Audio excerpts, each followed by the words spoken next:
On deviendrait quoi si la nature reprenait ses droits du jour au lendemain?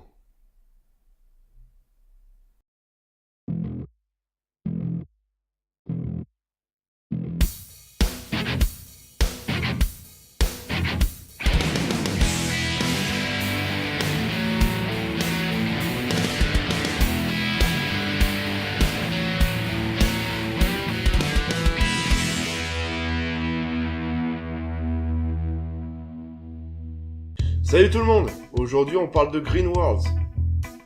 Écrit par Osawa Yusuke, Green Worlds est édité au Japon en 2013 par Kodansha via le magazine online Manga Box. En France, il est édité par Pika à partir de 2016. Il nous présente Akira Urabe, un lycéen peureux en route pour déclarer sa flamme à l'élu de son cœur, se disant que cette fois rien ne l'arrêtera. Il est mignon! Mais son métro a un problème et doit se stopper pour une durée indéterminée.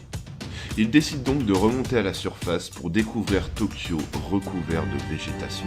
Une végétation anormalement grande et vorace, attaquant et dévorant tout ce qui passe à sa portée. Il réussit néanmoins à s'échapper pour se mettre à l'abri. Faut arrêter la déforestation, tu disais. Prendre soin de la planète, tu disais. Nous le retrouvons 3 mois plus tard, dans une colonie de survivants s'étant réfugiés dans une station de métro.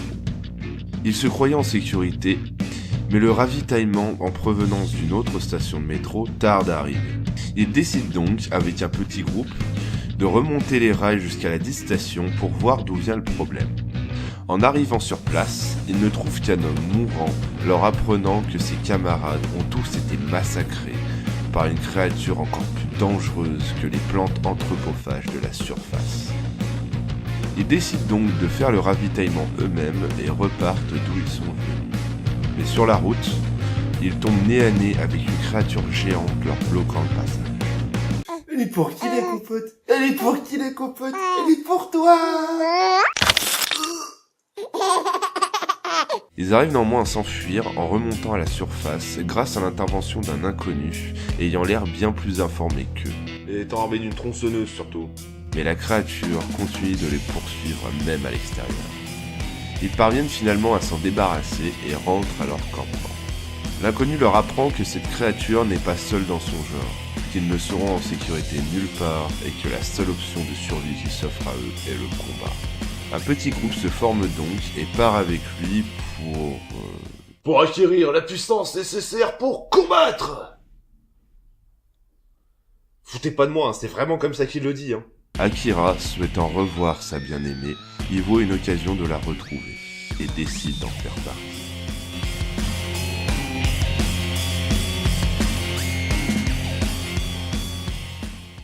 Alors déjà, je suis un grand fan d'univers post-apocalyptique. Et j'adore voir l'être humain dans un monde où il ne contrôle plus ce qui l'entoure. Et scénaristiquement, je trouve que ça permet d'apporter des excentricités assez énormes, tout en gardant un côté terre-à-terre. Dans Green Worlds, les hommes ne sont que des êtres parmi tant d'autres et sont très loin d'être les plus forts. Et le design assez simple de la plupart des persos va dans ce sens des monsieur et madame tout le monde, projetés dans un univers où le moindre faux pas peut les mener à une mort atrocement douloureuse.